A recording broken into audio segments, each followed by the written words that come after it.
नमस्कार प्रेक्षकांनो, नवरी मिळे हिटलरला या मालिकेत सरोजिनी आजी आता जहागीरदारांचं घर सोडून लीलाकडे राहायला गेल्या आहेत. लीलाच्या घरच्यांना तर शॉकच बसतो की आजी बॅग घेऊन इथे आल्या आहेत. लगेचच कालिंदी तिचा ड्रामा सुरू करते. त्यावर आजी लीलाकडे येतात आणि सगळ्यांनाच म्हणतात की माझ्या सुनेच्या पाठीशी मी खंबीरपणे उभी राहणार आहे.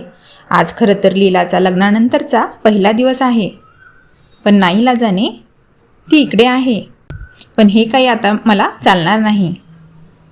मी तुम्हाला वचन देते की एक ना एक दिवस लीला मान सन्मानाने जहागीरदारांच्या घरात सून म्हणून नक्कीच येणार आणि तिला आईची मायासुद्धा मिळणार.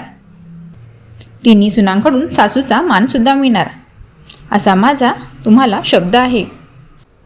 इकडे आता जहागीरदारांच्या घरात कोणालाही माहीत नसतं की आजी नेमकं कुठे गेल्या आहेत. सगळेजण फोन लावून परेशान असतात, पण आजी काही कोणाचाच फोन घेत नसतात. कसं तरी लीलाच्याच म्हणण्यावरून आजी फोन उचलतात आणि एजेला सांगतात की मी माझ्या सुनेच्या घरी आहे. जोपर्यंत तू इकडे घ्यायला येत नाहीस तोपर्यंत मी काही येणार नाही.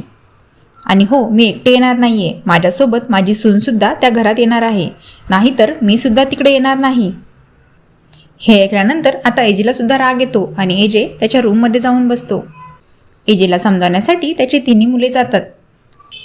किशोर बाबांना म्हणत असतो की बाबा, आपण आजीला घेऊन येऊयात ना परत. आपण किती वेळ आजी येण्याची वाट बघत बसणार. त्यावर एजे म्हणतो की नाही किशोर, मी काही आईला घ्यायला जाणार नाही. मला माहिती आहे की आई हे सगळं ठरवून करत आहे. इकडे आता लीला आणि आजी दोघीही अंगणात बसलेले असतात लीलाच्या घरी. आणि आजी लीलाला म्हणत असतात की काही काळजी करू नकोस, मी तुझ्या पाठीशी खंबीरपणे उभी आहे. तुझी साथ मी कधीच सोडणार नाही.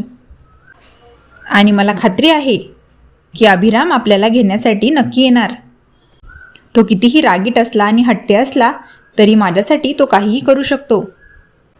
तो आल्याशिवाय मी काही जाणार नाही आणि लवकरच आपण दोघीही आपल्या घरी जाऊ.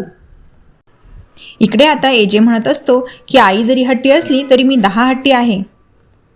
मी काही आईला घ्यायला जाणार नाही. तर आता नेमकं कोणाचा हट्ट कोणाला पुरून उरणार हे पाहणं रंजक ठरणार आहे.